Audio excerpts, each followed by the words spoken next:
On en parle rarement, mais voyager change profondément ta vision du monde et surtout ton identité.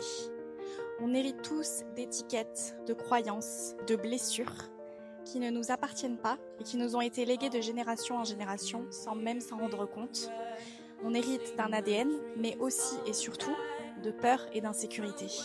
On grandit avec une certaine image de la famille, du couple, du bon chemin à suivre, de la réussite, et on avance sans même se remettre en question.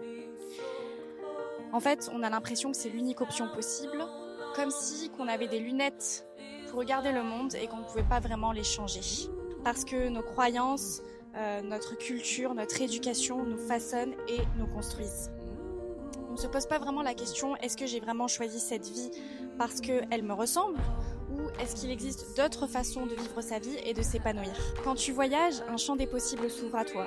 Tu rencontres des personnes qui n'ont pas la même éducation, qui n'ont pas la même vision de la richesse, de l'amour, de la famille, du travail, du sens de la vie, qui n'ont pas les mêmes peurs, les mêmes ambitions, les mêmes priorités. En fait, tout est bousculé en voyage à l'extérieur, mais surtout à l'intérieur.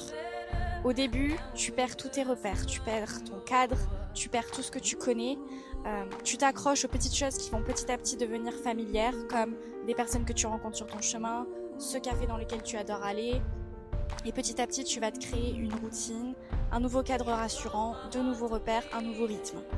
Et petit à petit tu déconstruis, tu commences couche après couche à enlever tout ce qu'on avait déposé sur toi. Tu redéfinis ce que veut dire réussir pour toi. Tu réalises que tu es capable de choses que tu n'avais même pas soupçonnées, que tu peux te dépasser, que tu as des passions que tu n'arrivais jusque-là pas à définir. Que finalement, tu es libre de choisir ta vie avec un regard un peu plus affûté, un peu plus aiguisé sur le monde parce que tu sais comment ça se passe ailleurs. Et surtout, il n'y a plus personne qui te dicte ce que tu dois faire de ta vie, comment tu dois la vivre. Et c'est exactement ce que j'ai vécu avec le voyage. Je découvre de nouvelles facettes chez moi que je ne soupçonnais pas, je me détache de schémas toxiques dans lesquels j'ai grandi et qui n'étaient pas toujours sains, et petit à petit, je déconstruis, et c'est la partie la plus déstabilisante en voyage, accepter cette transition vers une nouvelle identité, oser changer de regard, oser sortir du cadre, oser décevoir, mais te rapprocher petit à petit vers la personne que tu veux vraiment être.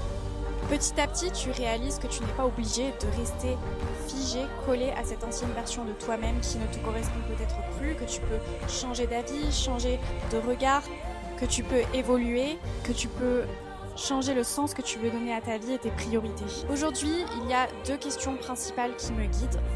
Est-ce que j'ai osé essayer faire les choses qui étaient vraiment importantes pour moi ?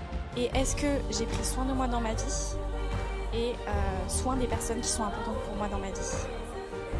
À la fin, je crois que la réussite, c'est vraiment d'avoir osé explorer qui l'on est vraiment, d'avoir aimé, osé, essayer. Dis-moi si ça te parle en commentaire.